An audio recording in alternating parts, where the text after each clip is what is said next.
this one, 2,000 this one, 1,000 there. We're going to work this budget according to how much money you have to pay off all of your debt. And we will allocate each creditor according to the percentages of the money that is available and based on the size of the debt. And then sometimes it might mean that somebody who's been paying 5,000 Rand for a credit card a month will now be only paying 2,000 Rand a month. But you now need to be 100% sure. By the time you go to the bank, I asked you to go and see a bank manager and tell the bank manager and say, listen, I got myself into a bit of a financial mess. I have an alternative to go for debt counseling, but I'm coming to you now and I'm asking you to restructure my debt so that I'm able to pay 2,000 Rand. I'm aware that it's going to take longer to pay, but this is all I can afford right now. Until such time as my finances improve, we will start increasing the amount of payment again. You are to incur more interest, and it means you're going to pay for longer. Yes, I admit that. But instead of going for debt review, where it is a court order and you will never be allowed to have access to any more debt again, banks will gladly allow you to pay less. And any other retailer, if you go and speak to them respectfully, they will allow you to pay less. Then you can breathe and then continue to pay off your debt. And I highly suggest that young people must take the smallest debt. You know, if you have a clothing account and you owe 1,500 and you've been paying 150 Rand a month, just steal money from all the other accounts, have that 1,500 and pay it off and finish it and go and close it and cut that card up.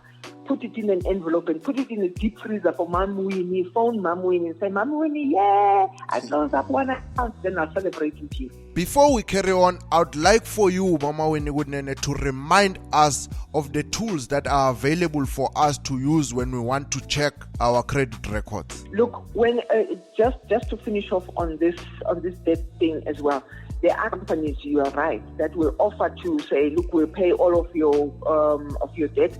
And some of them are selling young people a debt administration order, which is a court order declaring themselves bankrupt. You pay that amount, you pay forever until you die. Why? Because they take 12% every single month and they help themselves to your money before they go and pay the creditor. And they pay the creditor probably once every 6 months, and you never ever get out of debt. So it's a very, very expensive exercise.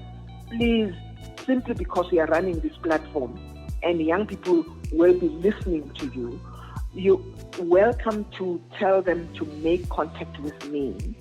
I am available on email and I'm available on WhatsApp, and you have both those details. You are welcome to tag me along. I will gladly tell them what to do. But then coming back to this annual credit report, they can go to Experian. Let me just see how it's spelled, and I will spell it for you so you can have it. It's EXP for Peter, ERIAN, N for what? Nobody. Yeah, N for nobody. So it's www.experian.co.za. Another company also that does that is TransUnion.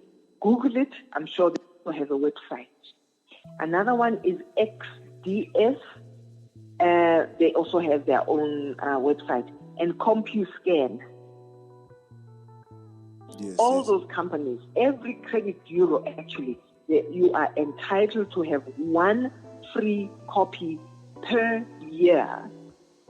And yeah, that's how you can check your financial status. You can also call them if there's an adverse report about you. You can call them. They can tell you who made this inquiry about you and why. And you can approach that company and say, why did you put an adverse report on me? And if that information that they put about you is wrong, ask for a letter from that creditor and actually make sure that the credit bureau, they send it to the credit bureau, or you ask the creditor to give you that letter and you send it to the credit bureau and request them by email to correct that information so that your information is always correct every year. It's very, very important. Mama Winnie, just to conclude, I would like to say something that essentially our lifestyles as young people are the reason why most of us are experiencing financial difficulties. Now, just to round everything up, from a financial perspective, what advice would you give to young professionals? Okay. One, there's nothing wrong in choosing to live a certain lifestyle.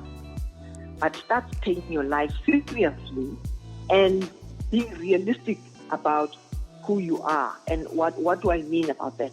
Who you are is, if you're earning 10,000 rand, you are not earning 100,000 rand and funding the rest of the 90,000 with a credit card.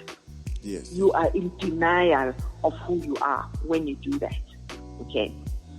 And we think about it. We waste too much money on stuff we really don't need. When you don't understand who you are and practice self-love and self-respect, and I know that this is something which is a lot deeper.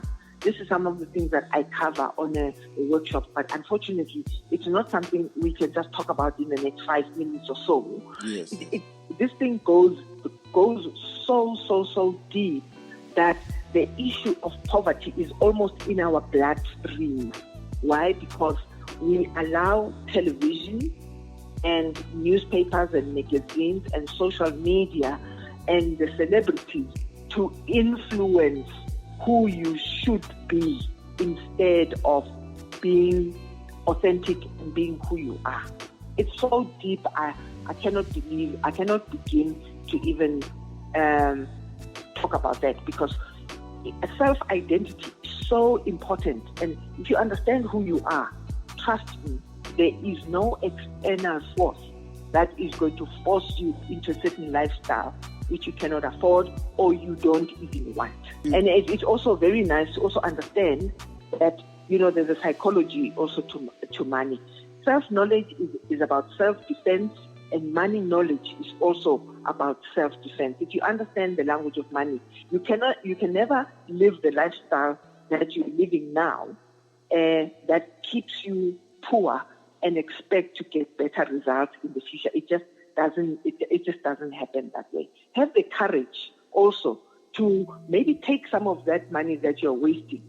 Attend a good shop. Go into a money management workshop. Maybe go online. I don't care what you do, but maybe do something and start teaching yourself about how money works. Because if you don't, trust me, the 3% of the world population will continue to rule over us because we don't want to learn.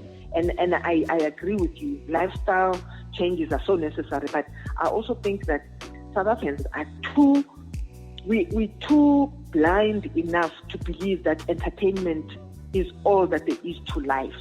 There's all aspects of life. There's a serious part of life, and there's a fun part of life, and there's a crying part of life.